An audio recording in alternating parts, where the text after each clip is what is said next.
skinhead, deadhead, everybody gone bad. Situation, aggravation, everybody allegation. In the suit, on the news, everybody dog food. Bang, bang, shot dead, everybody's gone mad. All I wanna say is that they don't really care about us.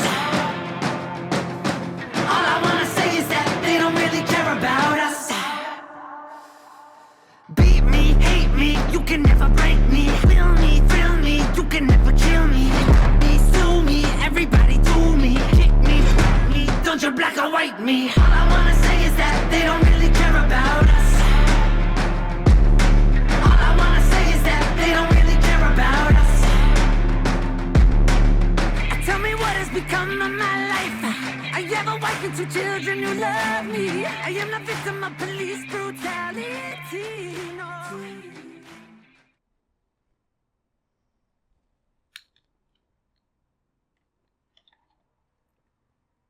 Buenas noches, señor Uzcategui. Buenas noches. ¿Cómo está? ¿Cómo van los negocios? ¿Tal las ventas? Sí, claro. Bienes raíces están complicados. Con esas tasas de interés en compra finca. Bueno, pero ¿cómo está usted? Su correo me dejó un poco sorprendido. Decía que estaba... Coraje. ¿Cómo así? Ajá. Está bravo.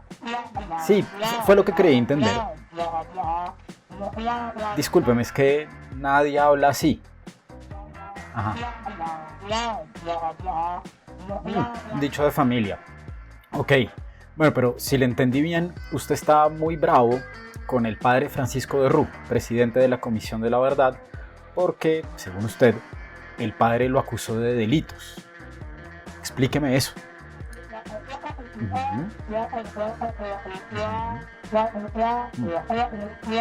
Oh, sí, claro. Yo hice la tarea, señor Uzcategui. Solo que quería que usted me explicara y creo que ahora entiendo mejor. Cuando el padre preguntó cómo nos atrevimos a dejar que sucediera y cómo nos atrevemos a dejar que siga pasando o algo así, suena que nos está acusando a nosotros, los ciudadanos, por los crímenes que fueron cometidos durante el conflicto. Usted en su correo pone el ejemplo de los falsos positivos y dice estar coraje porque usted no se atrevió a permitir pues que nada sucediera. Claro. Y es... Sí, entiendo. Bueno, y entonces el motivo de esta solicitud es que usted desea entender la pregunta del padre de Rú, ¿verdad? Ajá. Sí, claro, puede que tenga sentido. Puede que él no nos esté acusando exactamente de algo. Y bueno, pues vamos a ver esto, señor Uzcategui. Pero déjeme le leo los términos y condiciones de esta teleconsultoría. Sí, señor, sí, es política de la empresa. Tengo que leer las políticas y usted tiene que aceptar, ¿ok? Bueno, déjeme, se las leo.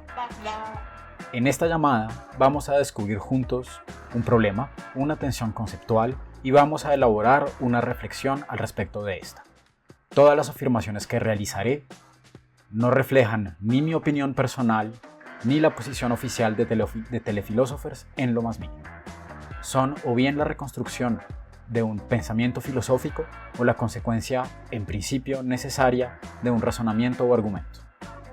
Por otro lado, esta llamada será grabada y posteriormente puesta a disposición en nuestra plataforma para que usted pueda consultar si algo no le quedó claro o para que la pueda compartir con su familia, sus amigos u otros clientes de Telefilósofers. Evidentemente, el video será anonimizado, ni su voz ni su imagen serán divulgadas para preservar su privacidad. ¿Está usted de acuerdo con los términos y condiciones de nuestro servicio?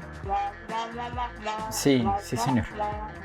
Necesito que los diga en cámara por temas legales. Gracias. Antes de empezar, recuérdeme su nivel de servicio con Telefilósofers, por favor. Ok, bueno, entonces debo informarle que en el transcurso de esta consultoría tendremos un pequeño anuncio de uno de nuestros business partners. Patrocinadores, señor Uzcategui. Usted sabe, la filosofía no siempre es fácil. Bueno. comencemos. Yo defenderé en esta consultoría que si aplicamos la pregunta que hizo el padre de Roux a los falsos positivos, esta puede tener sentido. Puede ser respondida de forma significativa. Algunos ciudadanos no combatientes tienen o tenemos algún tipo de responsabilidad por esos crímenes. No moral, no somos culpables. Pretender eso sería descabellado y a mí me gusta el pelo largo. Los ciudadanos podemos ser responsables políticamente, específicamente responsables democráticamente, en la medida en que fue la ciudadanía quien construyó la legitimidad democrática de un gobierno, de ese gobierno. Pero para entender eso tenemos un largo recorrido. Señor Uzcategui, discúlpeme, quizás no fui claro. Creo que debo repetirlo. Evidentemente no somos culpables en ningún sentido. No somos tampoco moralmente responsables. Pero déjeme continuar y le explico cómo puede ser pensada la responsabilidad democrática.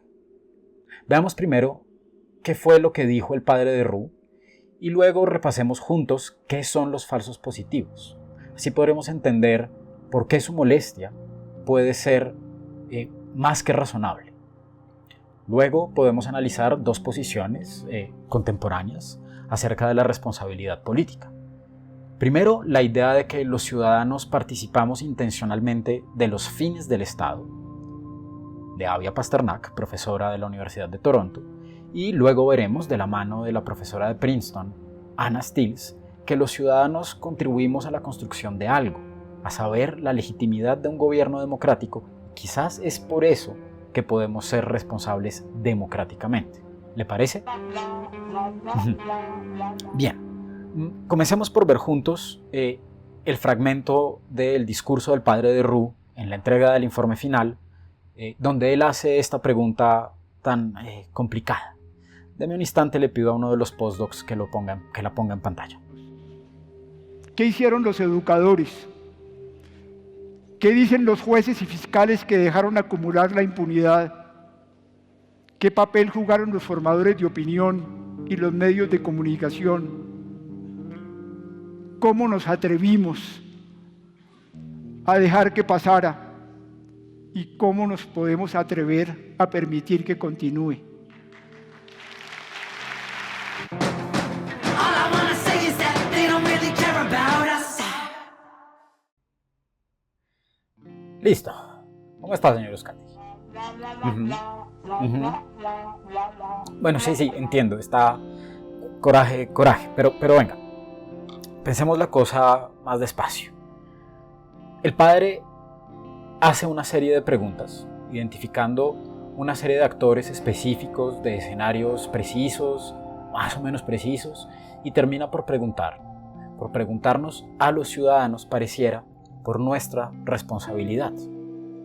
Y su punto es que si nos hiciéramos esa pregunta específicamente respecto de los falsos positivos, entonces todos deberíamos estar, ¿cómo es que dice su familia de nuevo? Coraje. Sí. ¿Por qué? Bueno, no, espere. No es claro, incluso es falso decir que los falsos positivos fueron los actos de unos tipos ahí, aislados y perversos, que nada tenían que ver con nosotros. Nada tenían que ver con nosotros, sí, bueno, quizás, pero decir que fueron casos aislados, no creo. Miremos qué dice el informe final y los autos de la JEP del macrocaso 03. El macrocaso 03 es el nombre de la investigación 03 respecto de los falsos positivos.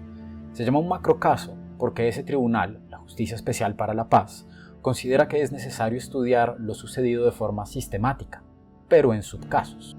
Así, por ejemplo, el auto 033 de 2021 inaugura todo el macrocaso, explicando cómo es que los falsos positivos fueron el fruto de una coordinación de diversas ramas del poder público y cuantificando el número de víctimas, cruzando las bases de datos de varias fuentes de información para llegar a la escalofriante cifra de 6.402 inocentes ejecutados. Bueno, precisamente en el auto 033, la JEP no habla de falsos positivos, habla de muertes ilegítimamente presentadas como bajas de combate. No es muy cómodo de decir. Quedémonos, creo yo, con la denominación de falsos positivos.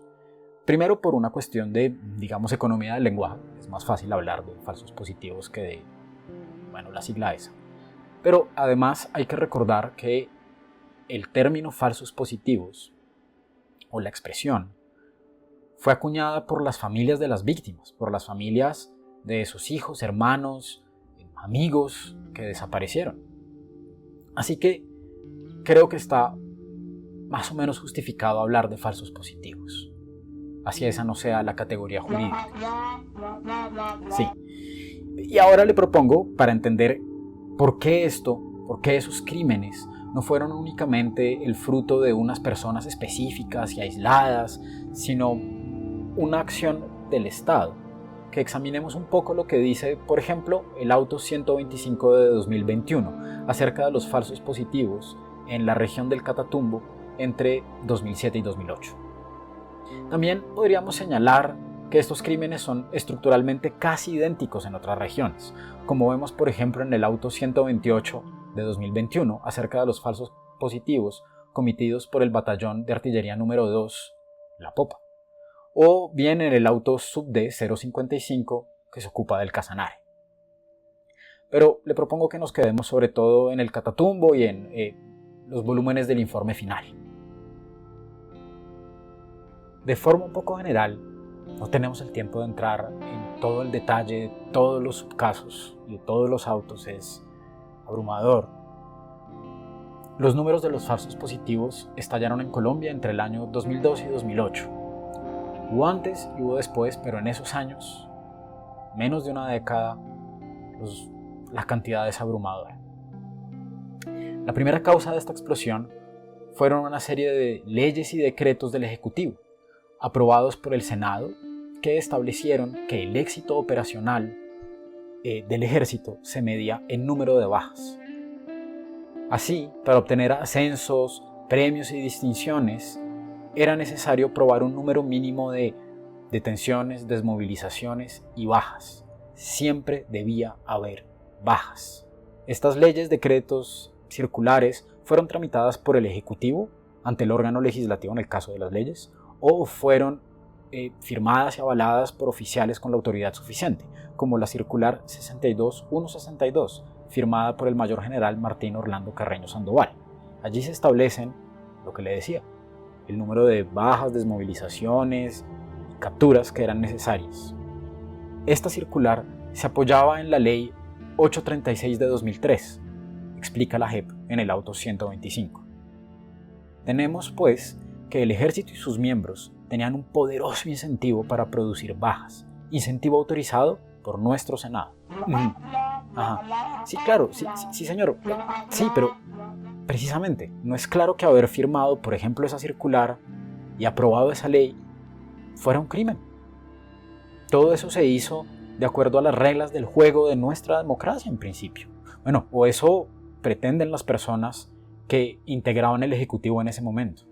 Pero este no fue sino el primer paso, el primer factor que condujo a los falsos positivos. Esto se apoyó en lo que la Comisión para el Esclarecimiento de la Verdad llamó la doctrina del enemigo interno. Era esta idea, o es quizás esta idea de que entre nosotros, los civiles, se encontraban agazapados, escondidos, parapetados, enemigos de la sociedad, enemigos del Estado, dicho de otra forma, guerrilleros de civil. Para darle un ejemplo, en este auto del 125, la JEP explica que eso da fe del testimonio de soldados que relatan que antes de ser desplegados en esa región les decían: eso allá en el Catatumbo usted dispara una bala y caen 2 guerrilleros. Y en últimas, todo esto lleva a la desaparición de la distinción entre combatientes y no combatientes. Es la matriz esencial del derecho en la guerra. Mire, le voy a leer un fragmento del auto 125. El primer asesinato en el que participó Gutiérrez, confesado en su versión voluntaria como parte de la compañía Corea del BCG 98, fue el del señor Jesús Hermídez Quintana, asesinado el 29 de diciembre de 2007. La selección de esta víctima, de acuerdo con lo confesado por Néstor, se sustentó en su apariencia y lugar de origen, en concreto porque tenía una placa del Che Guevara y provenía del Cauca. Por eso, según sus victimarios, sería guerrillero. 4 de la tarde, a esa hora cruzamos por un cultivo de la mata de coca. Había un señor aspecto indígena, estaba sin camiseta, salió de una casa, un chongo, donde hay cultivos de coca. El capitán Navarro lo detiene a preguntarle cómo era la región, cómo era eso por ahí. Cuando yo llego, donde el capitán Navarro me dice analícelo, mírelo. Yo me quedo mirándolo y él tenía una placa del Che Guevara. Yo le dije, mi capitán, pues ese man tiene una placa del Che Guevara. ¿Será guerrillero?, le dije. Me muestra la cédula, era de Corinto Cauca o de la Bota Caucana. Cuando él me muestra esto, yo le digo, bueno, ¿qué hace una persona de Corinto Cauca en el norte de Santander? Usted es guerrillero, usted es de las FARC. Y donde nosotros estábamos, al frente, en una parte alta, acampaba las FARC. Y ahí hostigaban la tropa, todo concordaba. Y yo dije, bueno, este es. Como había un afán de dar la baja, y Navarro nos dice, bueno, Gutiérrez, ¿va a dar esa baja? Y yo, hágale, mi capitán, yo la doy. Este testimonio es particularmente interesante, señor Uzcategui, porque nos muestra cómo se pone en marcha esta máquina infernal de ejecuciones. No se requería de mucho para que usted terminara siendo presentado como una baja de combate, al parecer. Una placa, una imagen, un ícono, venir de cierta región, con cierta reputación,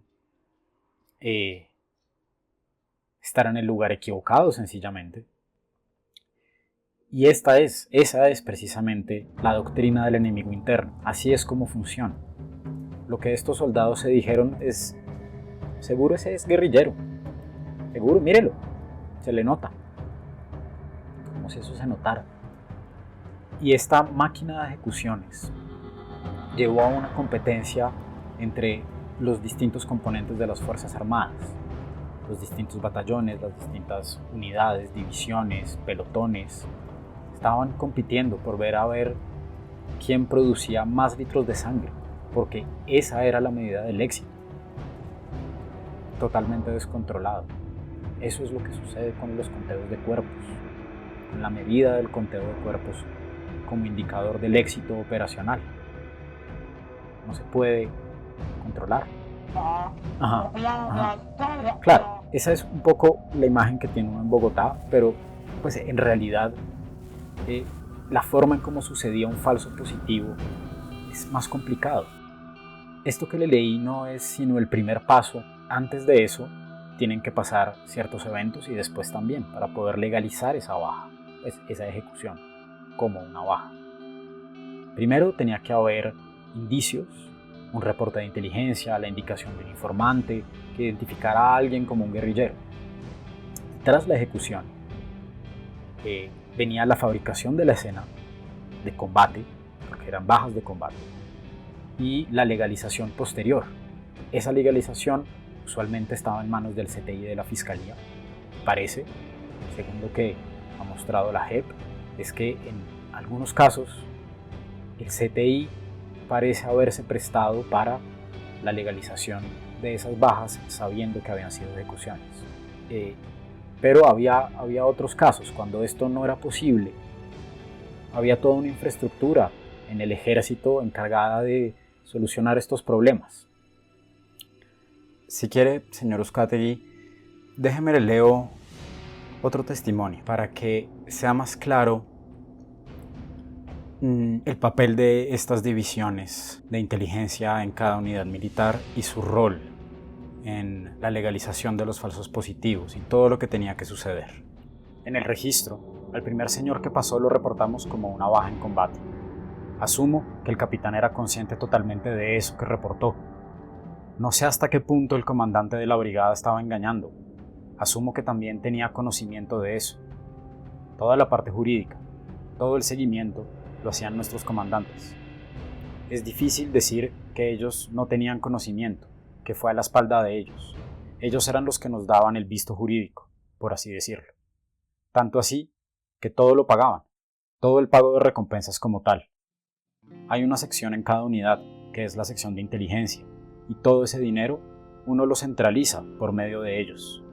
Los dineros se manejaban directamente. El comandante lo solicitaba a la sección de inteligencia y el de inteligencia hacía el trámite para que él los pudiera pagar. Esos pagos eran proporcionales al resultado. Ahí uno miraba qué valía más. Si dabas una baja en combate, valía 1.000.000 de pesos. Si era baja en combate con fusil, 1.800.000 pesos. Si era con revólver, 1.300.000 pesos. Si era una captura con fusil, 800.000 pesos. Y así. Lo que más daba era una baja en combate o un informante. Podía ser 1.500.000, dependiendo de lo que fuera. Pero el premio como tal que nosotros obteníamos eran permisos. Decían, pelotón que dé una baja, 15 días de permiso. Que dé 2 bajas, 20 días de permiso. 3 bajas, 1 mes. Usted no escuchaba pelotón que capturara a alguien recibía 2 días de permiso. Si usted quería permiso para allá, daba una baja. Usted cuadraba una baja porque tenía que cuadrar unas vacaciones o alguna cosa. Eso se podía hacer divinamente. A mí de pues, de la baja que di, me dieron un permiso. Bien, señor Uzcategui, ¿cómo está? ¿Cómo le fue? Sí, es un poco duro. Es verdad, no es muy fácil de escuchar, menos de leer. Pero resístame un poquito, ya casi terminamos este fragmento de los falsos positivos. Este testimonio es importante, o es interesante para nosotros, pues nos deja ver en qué medida esto no sucedía como uno quizás se lo imagina, estamos en la mitad de, no sé, la selva o el campo, o un área rural, un casco urbano, y de repente sencillamente mataban a alguien y ¿qué? ¿Le consignaban un bono al soldado? ¿Le aparecía un permiso de repente? No. En realidad tenían que pasar toda una serie de cosas en las que todo un aparato, tanto militar, parcialmente judicial, jugaba un rol. Y eso es lo que vemos en este fragmento que acabo de leer. Para que estas legalizaciones pudieran ocurrir, era necesario que los soldados tuvieran ciertos conocimientos, supieran qué hacer antes y después de las ejecuciones. Este saber, ha señalado la JEP y la Comisión para el Esclarecimiento de la Verdad, era a veces impartido a través de las escuelas militares, participando así de la formación integral de las tropas. Un último testimonio, señor Uzcategui, para ilustrar este punto. Este proviene, como el anterior, del volumen testimonial del Informe de la Verdad. La primera vez que yo escucho hablar de falsos positivos, bueno, ese nombre de falsos positivos como tal salió en las noticias cuando las madres de Soacha destaparon todo. De ejecuciones extrajudiciales jamás había escuchado ese nombre, pero sí escuché el modus operandi. Por ejemplo, nosotros teníamos una clase, una asignatura en la escuela militar que se llamaba Casos Tácticos, y consistía en contar sucesos de operaciones de combate donde el resultado, ya sea positivo o negativo, se considera que le puede aportar algo al cadete para que aprenda cómo otras personas han resuelto determinadas situaciones o cómo no se deben hacer las cosas. Luego, esta asignatura cambió de nombre y se colocó Lecciones Aprendidas. Y, básicamente, se dedicaba a cosas negativas que le habían pasado al ejército. Pero cuando los oficiales iban, los instructores iban a darnos estas clases, pues terminaban hablando de cosas que les pasaron a ellos. Entonces, esta asignatura básicamente consistía en que un capitán, un teniente, se paraba a contar experiencias de combate y de su propia vida. Y, en muchas ocasiones, se nos contó cómo un capitán tuvo un combate y a los guerrilleros que quedaban heridos los ejecutaban. porque ellos no iban a reportar capturas. Nos llegaron a explicar que si uno le disparaba de muy cerca a una persona, los residuos de pólvora podían determinar que fue sevicia o que fue ejecutado de una forma no convencional. Entonces, los capitanes explicaban: usted póngale un costal o un trapo a la trompeta del fusil para que cuando el disparo salga no le quede el tatuaje al guerrillero, y así parezca que fue un disparo desde lejos. Nos llegaron a contar cosas como: cuando usted ejecute un guerrillero, primero hágalo vestir y luego dispárele, porque si usted le dispara primero, lo mata y luego lo viste, los rotos del uniforme no van a coincidir con el disparo que tiene. O el primer ejemplo que el instructor pone: si tiene un problema y un campesino resultó muerto, pues hagan esto como para no tener problemas. Entonces, ellos hablaban de que muchas veces, si uno andaba con su tropa y no sé, es que recuerdo incluso escuchar que en caso de que haya un accidente y muera un campesino, un civil, uno debe andar con armas no convencionales, con un fusil AK-47, con un camuflado de más, esto con la intención de ponerlo para legalizar esa muerte y presentarlo como guerrillero. Entonces, prácticamente, en esa asignatura se nos enseñó qué eran las ejecuciones extrajudiciales, cómo se realizaban. Sí, lo sé. Para esta consultoría leí varios de los autos y, bueno, otras fuentes de información. No fue, bueno, ¿cómo decirlo? Fue... Mejor sigamos. A la luz de esto que hemos visto hasta ahora, no es posible decir que fueron casos aislados, las famosas manzanas podridas.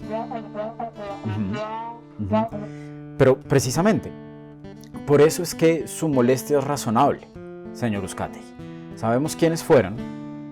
Bueno, tenemos alguna idea de algunos de los perpetradores y de quienes dieron las órdenes, y sabemos además que esto no fueron algunos casos aislados. Sabemos que había una serie de instituciones que pertenecen a nuestro Estado de varias ramas del poder.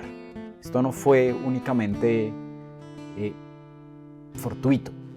Y es por eso que su coraje es razonable. No nos pueden atribuir a nosotros, los ciudadanos, responsabilidad por esos hechos. Pero mire, tomemos el siguiente modelo de atribución de responsabilidad para que vea cómo es que no sería razonable atribuirnos a nosotros algún tipo de responsabilidad moral.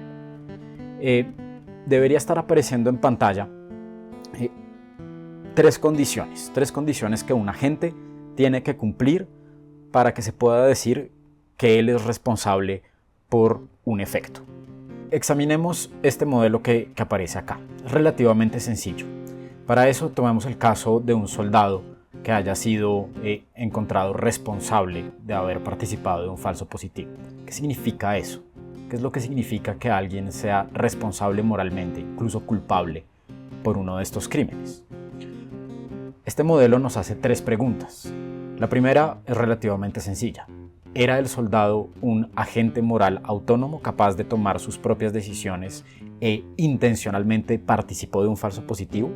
Bien, si la respuesta es afirmativa, podemos examinar la segunda condición. ¿Fue esa participación causalmente relevante? Es decir, no sé, aló el gatillo, consiguió un falso reporte de inteligencia, ayudó con la fabricación de una escena del crimen.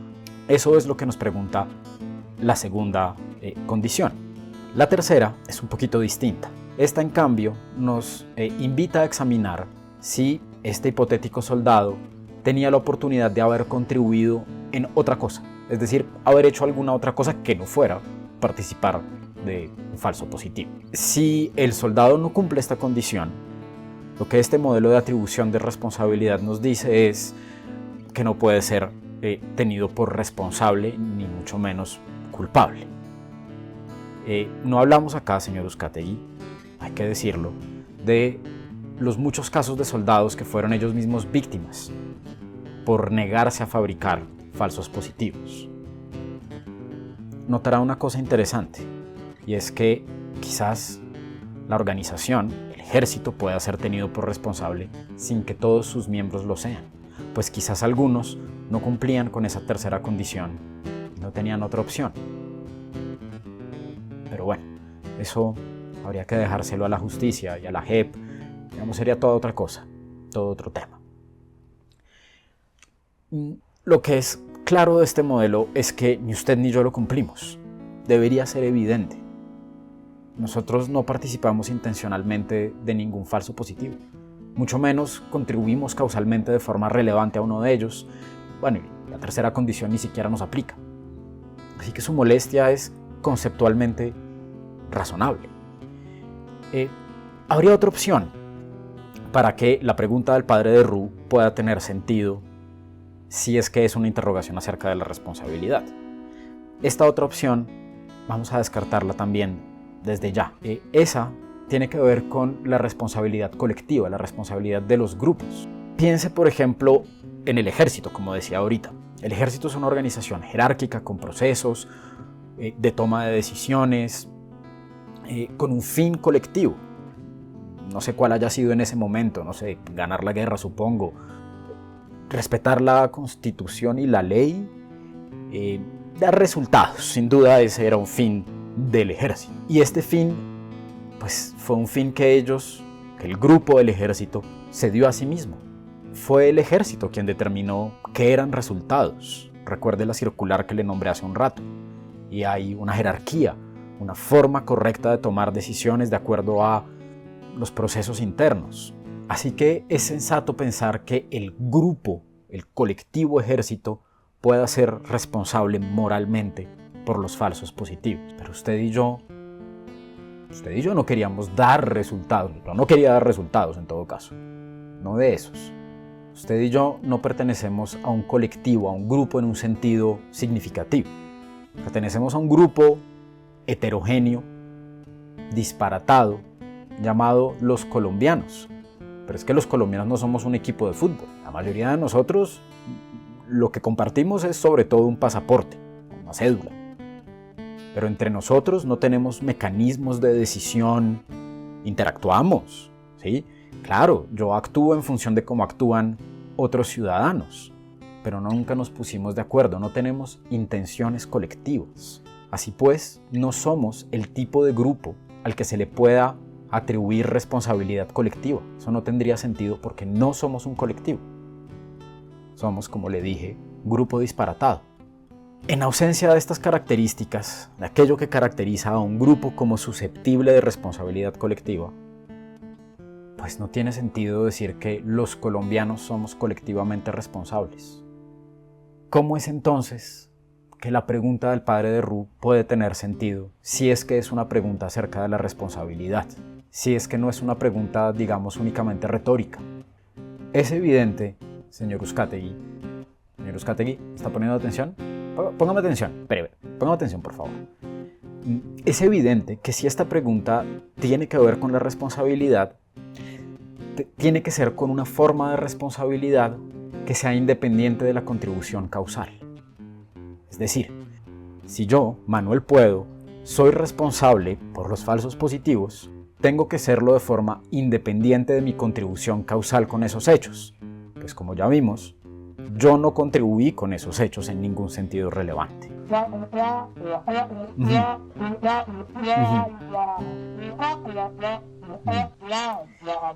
Sí, yo sé que suena raro, pero mire, deme un ratico, deme unos minutos más y se va a dar cuenta de que cotidianamente usamos ese concepto de responsabilidad.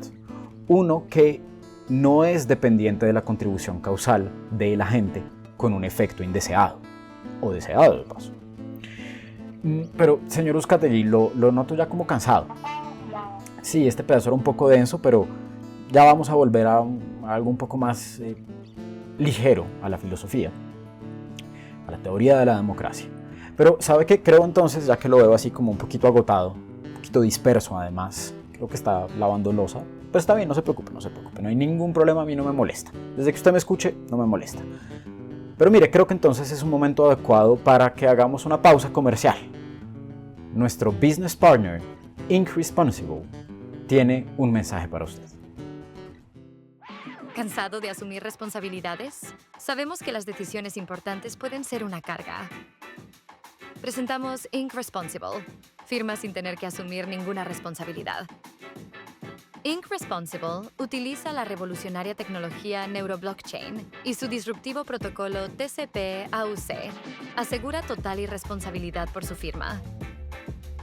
Desde acuerdos legales hasta decisiones de vida, Inc. Responsible hace el trabajo por ti. Tu firma sin ataduras, él firma por ti. No soportes más las consecuencias de las órdenes que solo tú estás dispuesto a dar. ¿Por qué preocuparse por las repercusiones? Déjalas atrás.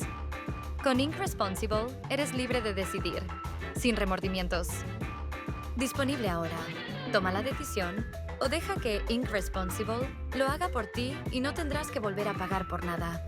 What are you waiting? Just give the order. All I wanna say is that they don't really care about us. En su libro Ciudadanos Responsables, Estados Irresponsables, publicado en 2021, la profesora Avia Pasternak se hace una pregunta muy específica. ¿Es justo que los ciudadanos tengamos que asumir en impuestos los costos generados por algún crimen cometido por sus estados? Piense en la indemnización que el Estado le debe a las familias de las víctimas de los falsos positivos. Esas indemnizaciones salen pues de nuestros impuestos. De facto ya estamos respondiendo por eso, usted y yo y todo el resto de los ciudadanos. ¿Cómo es que esto puede ser justo? Ajá. Sí, quizás eso se debe a que pues al final del día alguien tiene que pagar los platos rotos y pues nosotros los ciudadanos estamos relativamente bien ubicados, digamos, para responder por eso, con nuestros impuestos, claro, para los que pagamos. Ajá. Sí, así es. Pero quizás podemos pensar este problema de otra manera. Una que nos lleve a el corazón de lo que creemos que es la democracia. Mire, tomemos una analogía de la misma autora para entender esto. ¿Conoce el caso de Chiquita Brand? Es una empresa estadounidense de fruta, pero sí, déjeme, le pido a uno de los postdocs que nos ponga el clip que preparé para usted. Deme un instante. El reporte, coronel. Hoy termina el juicio a la multinacional bananera Chiquita Brands en West Palm Beach, Florida. Se trata de un proceso civil donde un jurado de 10 personas determinará si la multinacional bananera debe indemnizar a las víctimas del paramilitarismo en Urabá, en Colombia. Está probado judicialmente que Chiquita Brands, a través de sus empresas filiales en Colombia como Banadex, le pagó 1.7 millones de dólares a los grupos militares que operaron en Urabá. Los pagos fueron efectuados por la bananera entre 1997 y 2004. Dichos pagos empezaron a producirse periódicamente después de una reunión entre Carlos Castaño y directivos de Banadex. Los pagos inicialmente se hicieron con cheques de donación a las asociaciones Convivir y después en efectivo, en rama, justo cuando el gobierno de Estados Unidos declaró organización terrorista a las llamadas Autodefensas Unidas de Colombia. Hay por lo menos 100 pagos demostrados en la misma época en que los paramilitares de la zona mataron y desplazaron a miles de personas y ejecutaron las masacres de Mutatá, Pavarandó y Apartadó, en las que 36 personas fueron asesinadas, algunas después de ser torturadas, quemadas vivas con ácido para que confesaran que eran guerrilleros. Los pagos a los paramilitares fueron aprobados por la alta gerencia de Chiquita Brands en Cincinnati, Ohio, y continuaron después de que el entonces secretario de Estado de Estados Unidos, el general Colin Powell, advirtiera públicamente sobre la naturaleza terrorista de las AUC. Por esas razones, en 2007, Chiquita Brands acordó pagarle al gobierno de Estados Unidos una multa de 25 millones de dólares, pero ni un centavo llegó a las víctimas de los paramilitares en Colombia. Hoy, como les decía, termina el juicio en West Palm Beach, Florida. Ese jurado debe determinar si los colombianos víctimas de esos grupos paramilitares deben ser reparados por la empresa Chiquita Brands que los financió.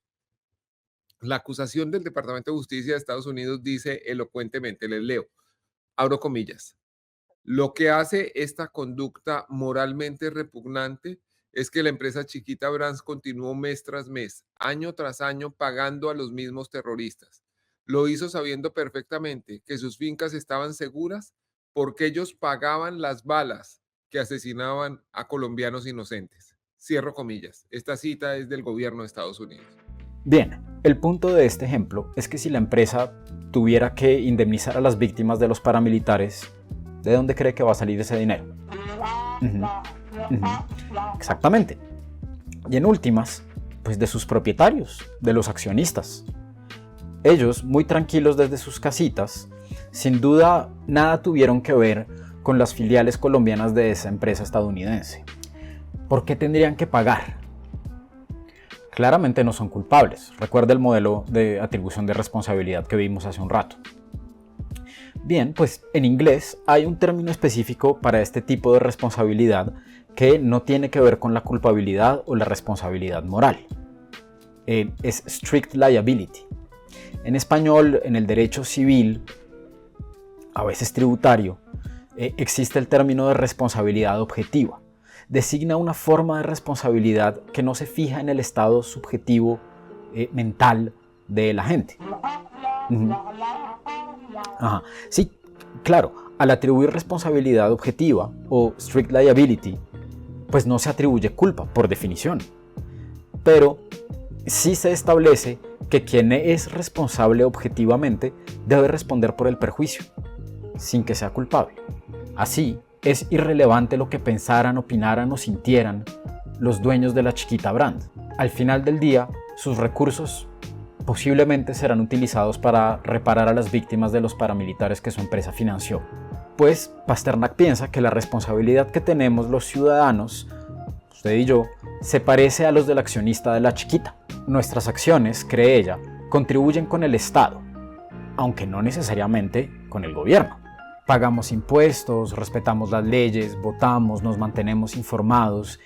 Todo esto hace que el Estado colombiano siga funcionando. Y además que siga funcionando como la democracia que se supone que es. Pero Pasternak no se refiere al gobierno. Específicamente se refiere al Estado. La idea de la autora es que yo contribuyo intencionalmente con los fines del Estado, con las carreteras, las escuelas y hospitales, con los sueldos de los funcionarios y, en nuestro caso, pues con las balas, pertrechos, incentivos y vacaciones de los soldados. Sí. Sí, tiene razón, pero recuerde que acá no se trata de saber si hay culpabilidad. Los culpables, como ya dije, son otros. Acá lo único que se trata de establecer es si, como los dueños de la Chiquita, es justo que nosotros paguemos las indemnizaciones. Y bueno, pareciera que sí. Es verdad que nadie nos preguntó si queríamos que esas balas mataran inocentes, y seguro si nos hubieran preguntado habríamos dicho que no. Como a los dueños de Chiquita Brand nunca les preguntaron si querían que una parte de los beneficios de su empresa se fuera en balas para matar inocentes en Colombia. Pero, objetivamente, esas balas que ellos y nosotros pagamos se fueron en matar inocentes. Y pues nos toca responder por eso. Sí. Ok, si le entiendo bien, usted me está diciendo que está como satisfecho con esta respuesta. ¿Sabe cuál es el tema ahí, señor Uzcategui? Que a mí la respuesta de Pasternak no me parece por completo satisfactoria. Sí, pues yo sé que usted es el cliente, pero no quisiera dejarlo solo contento. Digamos, mi trabajo no es ese. Yo lo que intento hacer es que usted examine cómo funcionan los conceptos. Pasternak tiene una gran ventaja, pero también un gran problema. Su modelo funciona muy bien para estados democráticos en ciertos límites. Quienes viven al margen de la ciudadanía, quienes no participan genuinamente de los fines del Estado, sino que están en circunstancias muy precarias, de necesidad, de discriminación, donde la participación política es pobre, deficiente, quizás en contextos de corrupción, pues ellos no podrían ser responsables en el sentido de Pasternak. Bueno, y yo no tengo ningún problema con eso. Creo que esa es una característica deseable, que habla en favor de las virtudes de su modelo de atribución de responsabilidad política. El resto de nosotros, los que no caemos en esas categorías de lo que técnicamente se llamarían ciudadanos un poco de segunda clase, pues el resto de nosotros sí tendríamos que responder por los daños generados por nuestros estados irresponsables. Tan virtuosa es esta característica del modelo de Pasternak que incluso ciudadanos de estados no democráticos podrían ser también responsables en el sentido de Pasternak. Y esta es una gran ventaja, pero es también un gran problema. Uno parece tener la intuición de que no es lo mismo participar genuinamente de los fines del Estado si su Estado es, no sé, Alemania, una democracia, que si su Estado es la Federación Rusa, que de democracia pues no tiene casi nada. Sí, claro, los rusos seguro también pagan impuestos y seguramente siguen leyes, pero eso los hace responsables en el mismo sentido en que los ciudadanos alemanes o los ciudadanos franceses podrían ser responsables. Ajá. No, creo que no me está entendiendo. Déjeme le pongo un par de ejemplos. Piense en dos colombianos que viven en la Florida desde hace tiempo, no sé, 30 años, no se conocen. Uno de ellos no tiene ya ninguna relación legal con Colombia, ¿sí? No viene a Colombia, no paga impuestos en Colombia, no tiene familia acá por alguna razón, y aún así fue, depositó su voto, eligió, participó políticamente, votó por quien ganó en esos años. Compárelo con este otro caso. Supongamos que en las elecciones estadounidenses de 2020, el otro colombiano, que también vive hace 30 años en la Florida, hubiera participado activamente de la campaña. Hubiera ido a mítines políticos, a las plazas, a escuchar los discursos, se puso la camiseta de algún candidato, lo apoyó activamente, repartió publicidad, incluso convenció a ciudadanos estadounidenses de votar por su candidato. Pequeño problema, este segundo colombiano no es ciudadano estadounidense. Él no pudo participar, él no pudo depositar votos en la urna. La pregunta que suscitan estos dos ejemplos, no muy descabellados por demás, es si estamos de acuerdo en que estos dos colombianos en la Florida contribuyeron mediante sus acciones a que un gobierno se posesionara democráticamente, legítimamente. En el primer caso, tenemos a un ciudadano colombiano que no contribuye tributariamente, que no cumple las leyes, ni siquiera vive en el país, pero participó políticamente en el acto ciudadano de votar, depositando en la urna una balota por el señor Álvaro Uribe Vélez. En el segundo caso, tenemos a un colombiano que no puede votar porque no es ciudadano estadounidense, pero aún así participó activamente de la campaña, se puso la camiseta, convenció gente y en ese sentido contribuyó a que el candidato por quien él hacía campaña llegara a la Casa Blanca.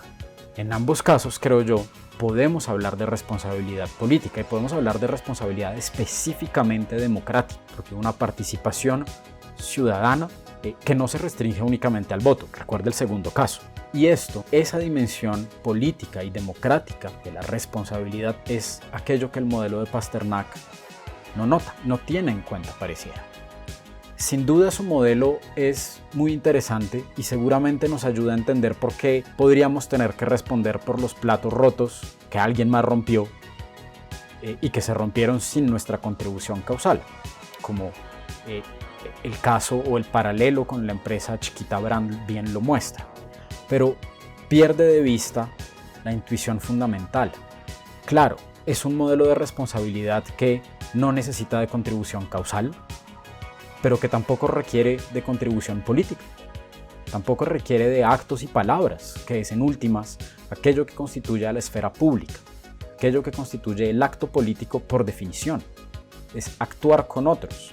Esa acción puede ser un voto, pero esa acción también puede ser hablar en el comedor con los amigos o la familia, también puede ser ponerse la camiseta, puede ser una infinidad de cosas. No voy acá a entrar en los detalles. En nuestra base de datos de teleconsultorías, de Telefilósofers, hay otro video al respecto, es un poco viejo, pero yo se lo pongo por si le interesa. El punto es que el modelo de Pasternak, pues en realidad poco tiene de político y poco tiene de democrático, aún menos. Y esto puede ser una ventaja, pero quizás nos deja un poco insatisfechos si lo que queremos es entender cómo es que la pregunta del padre de Roux tiene sentido. Para eso le propongo que examinemos la propuesta de otra autora contemporánea.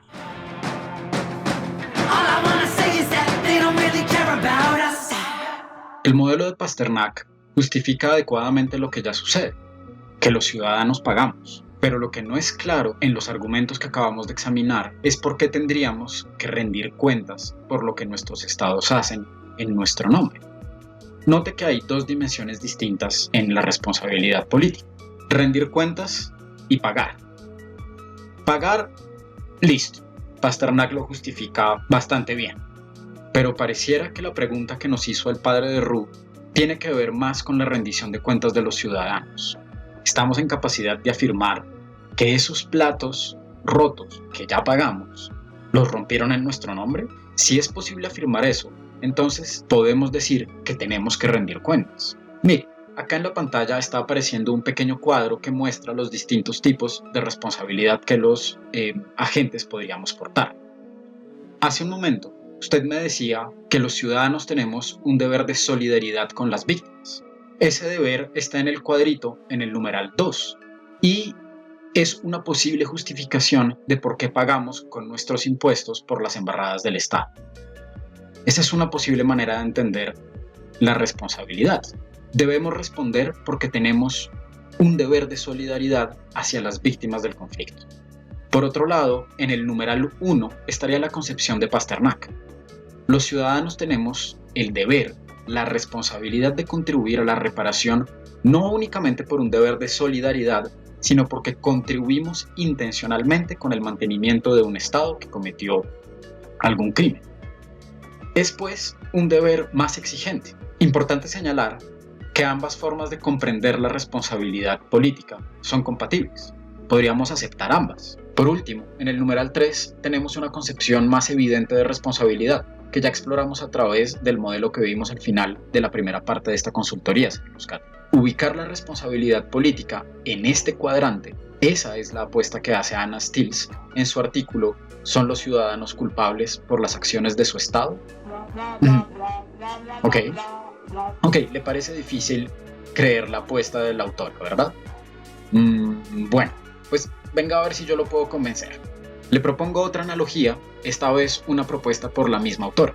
Tomemos 4 amigos que deciden montar un negocio: Álvaro, Alejandra, María Fernanda y Paloma. Este grupo decide poner un café especializado en smoothies. Imagínense que los 4 socios y socias se reúnen y deciden elegir a un administrador. Diseñan un plan de negocios acordado en común y, como buen negocio, intentan comprar insumos lo más barato posible y cobrar sus productos lo más caro que sus clientes estén dispuestos a pagar. Buen plan de negocios. Ajá. No sé quiénes son los clientes. No se distraiga, señor Uzcategui. Ese plan de negocios será la hoja de ruta que el administrador que decidan contratar tendrá que seguir. El elegido será Fernando. Problema: Alejandro, uno de los socios, no está de acuerdo con sus amigos. Fernando desea comprar frutas de la compañía Chiquita Brands, la de ahorita, y según Alejandro, esos son bananos paracos. Lamentablemente, pierden la votación para elegir administrador 3 contra 1. Todos habían acordado que las decisiones serían tomadas por mayoría y Alejandro, persona seria que valora los acuerdos a los que llegó con sus amigos y amigas, se pliega a la decisión mayoritaria. Fernando lleva a cabo su palabra y compra fruta de Chiquita Brands. ¿Creemos que Alejandro debe responder por la adquisición de bananos paracos? Ajá. ¿Por qué? Ok. Es decir, que usted cree que Fernando actúa en nombre de los dueños. Ajá. ¿De todos los dueños, incluido Alejandro? Ajá. Bueno, pues déjeme decirle que usted está de acuerdo con Anna Stills. El desafío ahora para la autora es mostrar que la democracia no funciona muy distinto de este café. Veamos un poco algunos detalles del procedimiento de designación de Fernando como administrador del café. Ajá. ¿Cómo? Café fruta para todos. Bueno, supongo que es una buena sugerencia de nombre para el café, señor Uzcategui. Para todos. Muy incluyente. Pero bueno, venga, que conste que el que lo dijo fue usted, no yo. Pero déjeme concentrarme, que se me va a olvidar la filosofía de este paso. Concentrémonos en algunos detalles de la elección y ejercicio de la administración de este señor Fernando. Los dueños, Álvaro, Alejandro, María Fernanda y Paloma, le dieron a Fernando un mandato. El plan de negocios, pues que da algunos parámetros generales y específicos acerca de cómo conducir el café.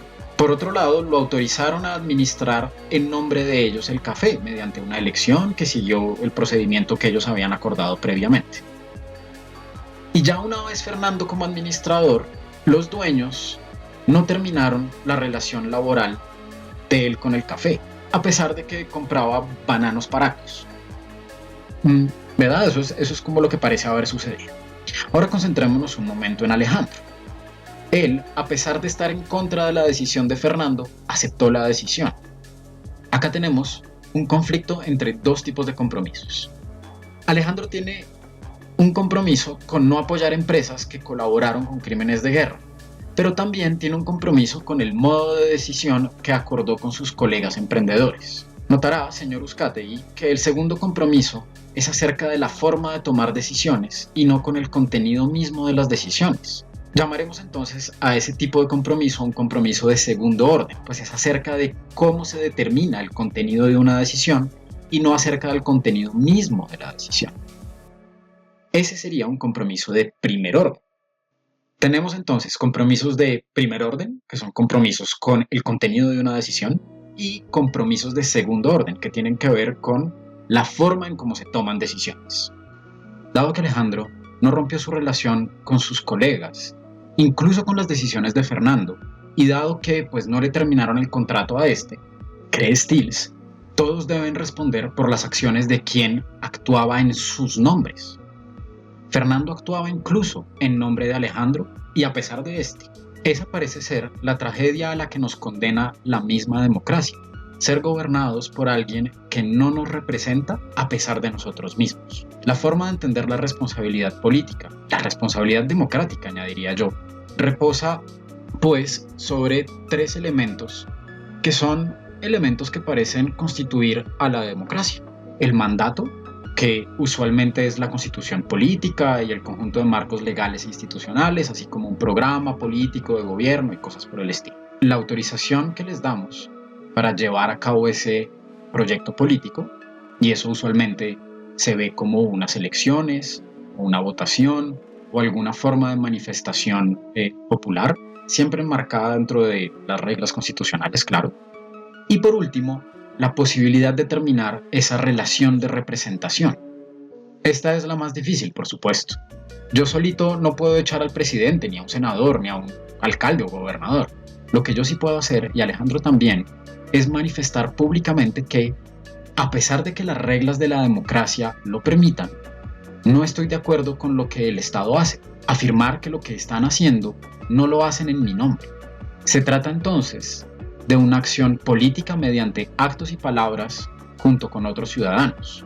No hacer esto, cree Stills, nos hace culpables, no de las injusticias cometidas por nuestros estados, en nuestro caso los falsos positivos, sino que nos hace culpables de no disentir con las acciones que el Estado democrático lleva a cabo en nuestro nombre.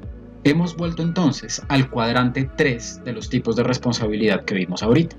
Bueno, yo no estoy seguro de que podamos o tenga sentido hablar de culpabilidad en este contexto. Creo que para hablar de culpabilidad se requiere de algo más robusto. En nuestro caso, por ejemplo, quizás haber profundizado el estigma social sobre el que reposa la doctrina del enemigo interno que vimos. Preferiría únicamente hablar de responsabilidad democrática. Ajá. Sí, tiene razón, señor Uzcategui. ¿Sabe una cosa? Yo odio que me contradigan con buenos argumentos. Es verdad que Alejandro entró voluntariamente al emprendimiento y puede irse voluntariamente, aunque haya un costo a esa decisión. Yo, Manuel Puedo, el ciudadano, no entró voluntariamente al Estado civil. Yo no soy un colombiano voluntario e irme de Colombia pues está jodido. Pero creo que hay algunas maneras de responder o al menos mitigar esa objeción. Para esto le propongo considerar una forma de esta objeción, una presentada por la periodista y abogada Ana Bejarano. Déjeme le pongo el clip de su columna del 28 de abril de 2024 en la revista Cambio. Esta nueva versión de la democracia plebiscitaria ha habilitado una cantidad de argumentos variadores sobre el alcance del voto. Es producto del manoseo del concepto del pueblo, de la protesta social y en general de las manifestaciones del sentir popular desde todas las esquinas del debate público. Y hace carrera un argumento corrosivo que resulta muy elocuente sobre la visión que algunos tienen de los deberes y derechos íntimamente ligados a la ciudadanía, como el voto. Todos los días aparece un nuevo político, opinador, periodista a regañar a los votantes de Petro, pedir arrepentimiento, preguntar con sabiondería elevada si alguien volvería a marcar el tarjetón por el candidato del pacto histórico, si hubiese conocido lo que resultó después de 2 años de gobierno o a ratos ausencia de. Una cosa es el remordimiento que puede evocar la gestión de Petro sobre alguien que le dio el voto. Por supuesto que es un derecho ciudadano que se ejerce casi sin excepción, el decepcionarse de los políticos. Pero otra muy diferente es culpar a quienes votamos por Petro por lo que algunos ya rotulan de desastre.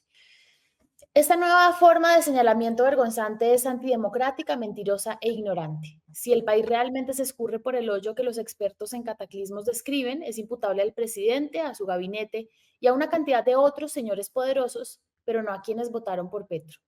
El hecho de que un político venda promesas falsas, incurra en actos de corrupción o cualquiera otra de las mil maneras que tienen de decepcionarnos no es atribuible a los votantes que lo eligieron. Al contrario, los habilita aún más para ejercer control y crítica una vez en el poder. Si se cumplen las profecías de la dictadura de izquierda que nos prometieron los asustadores profesionales de la política, ¿será por culpa de la gente que creyó en Petro o lo prefirió al otro abismo o de los siglos de oligopolios rampantes que habilitaron y habilitan su discurso? ¿Acaso la clase política venezolana no tuvo nada que ver con el ascenso y permanencia de Chávez en el poder? Ellos, los del dedito predicador de "te lo advertí", también cocinaron el sancocho de pobreza, desigualdad y violencia que nos comemos desde siempre en Colombia. Es la manipulación que busca mover a la gente desde el miedo, estigmatizar a un sector político, a toda una ideología, para que en cabeza de nadie se atrevan a volver a tocar las puertas de la Casa de Nariño. Por supuesto que es importante reflexionar sobre el poder del voto y llamar a rendir cuentas fuertemente a los señores que lo traicionan, aprender de las malas elecciones y no repetirlas. Pero eso es diferente a este reparto miope de culpas que solo consigue atrincherar aún más a la discusión pública y que además distrae la responsabilidad de los poderosos y la asigna a los gobernados.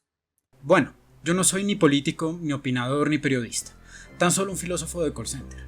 Y sí, señor Uzcategui, como usted dice, ella es brillante, pero acá creo que se equivoca profundamente, al menos en un asunto importante. En general, podríamos estar de acuerdo con la columna, que no puse entero porque ya esto ha sido suficientemente largo. Quiero más bien llamar la atención sobre una de sus ideas, de la periodista Bejarano, según la cual nosotros los ciudadanos no tenemos nada que ver con las decisiones de quienes elegimos. Eso es muy raro. Si eso es verdad, así, sin ningún tipo de matiz, entonces ¿cuál es la diferencia entre la democracia con algún gobierno no democrático? Si es verdad que las acciones de un gobierno democrático nada tienen que ver con los ciudadanos que lo elegimos, incluso si no fueron todos, sino solo una mayoría, digamos parcial, ¿en qué sentido estamos hablando todavía de democracia? Claro, la idea de que esta es sencilla y llanamente el gobierno del pueblo es más que sospechosa, incluso peligrosa si se usa irresponsablemente, pero romper por completo la relación entre ciudadanía y gobierno democrático es, creo, más peligroso aún, pues someter a la democracia a esa dieta tan estricta, tan formal, a ese lifting, podría hacerla desaparecer. ¿Qué queda después de eso? La periodista parece ella misma reconocer esto. La cito: una cosa es el remordimiento que pueda evocar la gestión de Petro sobre alguien que le dio el voto. Por supuesto que es un derecho ciudadano que se ejerce casi sin excepción, el decepcionarse de los políticos. ¿Cómo es que uno puede tener remordimiento por algo si no es responsable de nada? Remordimiento y responsabilidad van de la mano. Una vez más, yo acá no estoy defendiendo la idea de que el ciudadano es culpable de algo. de que hay terreno para una suerte de imputación. Ni Stills ni yo creemos eso. Claro, la abogada lo señala, sería absurdo. Ese es el terreno de la culpa, la responsabilidad legal o la responsabilidad moral. Me contento, en cambio, con la responsabilidad política y específicamente democrática. Y lo que pasa, señor Uzcategui, es que democráticamente los ciudadanos co-construimos algo, la legitimidad del Estado. Nuestra acción política, una vez más, nuestros gestos, palabras y votos hacen a un gobierno específicamente legítimo, democráticamente legítimo. Ese es el punto de la democracia, ¿no? Que las y los ciudadanos juntos decidimos quién puede actuar en nuestro nombre, tanto en el Ejecutivo como en el Legislativo. Además, nunca damos un cheque en blanco, pues tenemos una Constitución y un marco legal. Solo dentro de ese marco podemos hablar de acción legítima y de responsabilidad democrática. Entonces, mire, para responder a su objeción ahora sí, de que no podemos elegir no jugar a la democracia, no somos ciudadanos voluntarios, tiene razón, pero sí podemos elegir qué legitimidad queremos construir, a quién queremos apoyar. Claro, yo puedo perder en el juego democrático, pero es que eso hace parte del juego, y la legitimidad democrática depende de que si yo pierdo, acepte la pérdida como legítima y transparente porque hay unas reglas. Dado que no podemos elegir no jugar, dado que quizás a veces solo podemos elegir entre opciones más bien malas, lo único que esto quiere decir es que nuestra responsabilidad democrática es muy distinta de la responsabilidad moral y de la culpabilidad, porque además podemos estar condenados, tragedia democrática, a ser gobernados a pesar de nosotros mismos por alguien que nos representa y que no queremos que nos represente, pero aceptamos los resultados. Es falso decir entonces que no tenemos opciones. Si esa es una verdad estricta, entonces la conclusión tendría que ser que no vivimos en democracia. Si es verdad que no hay opciones, pues no hay democracia. Pero si vivimos en una democracia, si creemos que vivimos en una democracia, entonces tenemos responsabilidad democrática. Gobierno democrático y responsabilidad democrática parecen estar necesariamente unidas. La periodista Ana Bejarano parece preocuparse por que si nosotros los ciudadanos asumimos algún tipo de responsabilidad, en este caso responsabilidad democrática, eso exculpe a alguien. Pero esa es una preocupación innecesaria. La responsabilidad política no le quita en nada la responsabilidad y la culpabilidad a los ejecutores, a los criminales, a quienes dieron las órdenes. Pero que tengamos y sepamos quiénes son esos no implica que nosotros no tengamos nada que ver en este asunto. Me temo que sí tenemos que ver en este asunto y ese es un poco el punto de Anna Stills. Sí, listo, eso le iba a decir. Volvamos a los falsos positivos y al padre de Ru. Oiga, señor Uzcategui, en serio, a mí me molesta que me contradigan con argumentos. Usted tiene razón. Los falsos positivos son crímenes y en consecuencia son acciones que nosotros, los ciudadanos, no podemos autorizar democráticamente. Los criminales no pueden decir que actuaron en nuestro nombre, amparándose en nuestra Constitución y en la ley. De hecho, no lo hicieron. Y entonces, si usted tiene razón, la pregunta del padre sería absurda. Y acabamos de pasar, pues, una hora para nada. Pero el diablo está en los detalles. Recuerda que le dije que una de las causas, lo que incentivó a los falsos positivos, fueron leyes, decretos, circulares, disposiciones que no tienen nada de ilegal, que fueron sancionadas por las instituciones de nuestra democracia. Sí, eran malas ideas, eran pésima política pública. Podemos incluso decir que era política pública peligrosa. Pero lamentablemente, defender que era ilegal parece difícil. Por eso, sí podríamos ser responsables democráticamente. De nuevo, y eso no quiere decir que seamos culpables o responsables moralmente por esa política pública. Pero nosotros construimos la legitimidad que permitió que esos legisladores generales, presidentes, vicepresidentes o lo que sea, ministros, firmaran esos decretos, emitieran esas circulares, dieran esas órdenes. Nosotros, los ciudadanos, construimos esa legitimidad, incluso nosotros los que votamos en contra del gobierno Uribe Vélez. porque así es como funciona la legitimidad democrática. Fuimos nosotros los ciudadanos los que le dimos la capacidad al gobierno, a todo ese gobierno y a esos soldados y policías, de pretender que actuaban en derecho. Esas leyes, esas circulares, esos decretos eran derecho, gracias a nosotros. Claro, este es un concepto débil de responsabilidad, no es para nada como la culpabilidad. Y de paso, no todos los colombianos portan esta responsabilidad democrática en la medida en que podemos pensar razonablemente que muchos de nuestros conciudadanos en ese momento, y quizás todavía, no podían ejercer la ciudadanía plenamente, por vivir en zonas de violencia, de hambre, de desamparo social y estatal, de corrupción. No podían participar plenamente como agentes políticos y por ende no pueden portar la responsabilidad democrática. ¿Quién decide quién es responsable democráticamente? Me temo que no soy yo y me temo que, como la responsabilidad moral, eso solo se puede decidir individualmente, caso por caso. Recuerden, los colombianos no somos un equipo de fútbol. La responsabilidad política se porta individualmente, pero siempre en la comprensión y en el conocimiento de que la portamos con otros ciudadanos, porque la legitimidad no se construye individualmente, sino se construye con otros ciudadanos. Bien, ¿tiene otra objeción como esa o será que ya se va calmando? Señor Uzcategui, estoy molestando. Muchas gracias por esa objeción, es una muy buena objeción, pero bueno, creo que aún así puedo salvar mi argumento y el de Stiglitz. Sí tenía otro argumento, ok. Sí, supongo que la última trinchera en la que usted se puede esconder, señor Uzcategui, es decir, bueno, Colombia no era una democracia en ese momento. Esas órdenes no fueron legítimas democráticamente porque no las dio un gobierno democrático. Bueno, no seré yo quien defienda la democraticidad del periodo 2002 a 2010 y sobre todo creo que esa discusión se me sale de las manos. Creo que no es estrictamente hablando el terreno de la filosofía.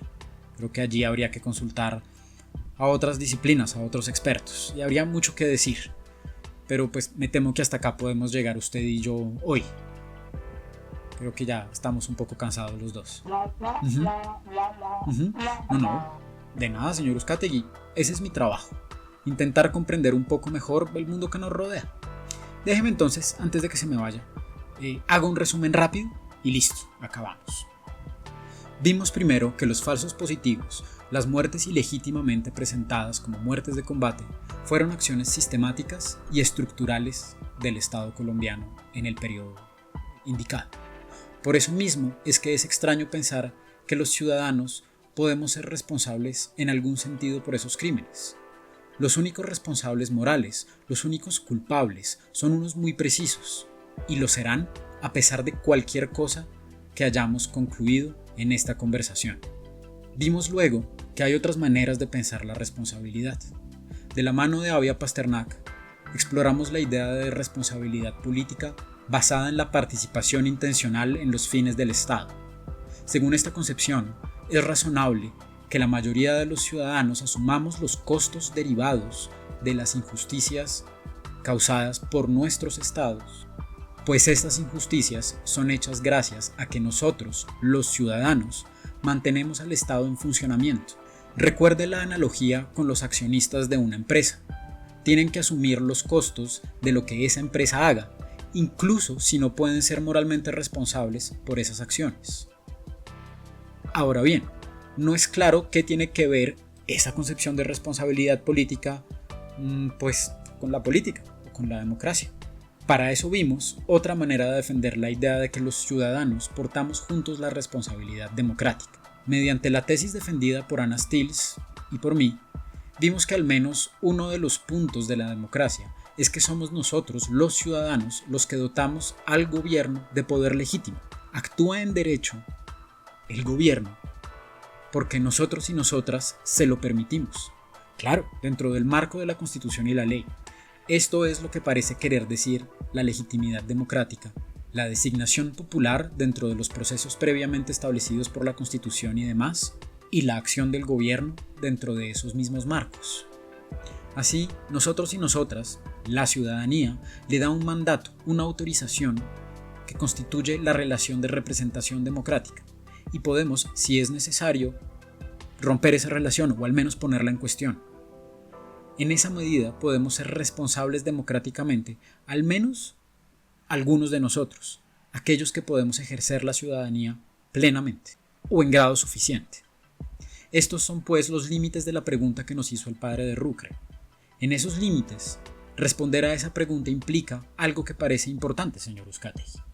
Quienes portamos alguna responsabilidad democrática por los falsos positivos no somos culpables ni responsables ni moralmente, ni nos atrevimos a nada. Pero tenemos una serie de deberes. Debemos quizás adquirir un compromiso de primer orden y de segundo orden. Recuerde lo que es eso. Todos los ciudadanos de este país que somos responsables democráticamente debemos comprometernos con que algo así no vuelva a suceder. Bueno, señor Uzcategui, ¿algo más? ¿Un último comentario? Pues eso dicen. Se supone que es la única democracia de Medio Oriente, sí. Es lo que dicen allá. Lo dicen ellos, no sé.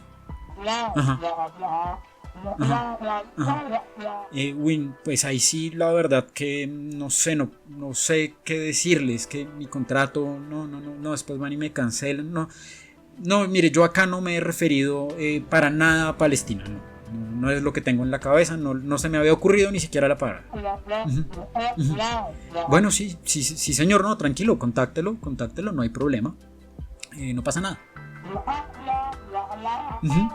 No, con mucho gusto, señor Uzcategui. Muchas gracias a usted por su muy paciente atención y pase una muy buena noche.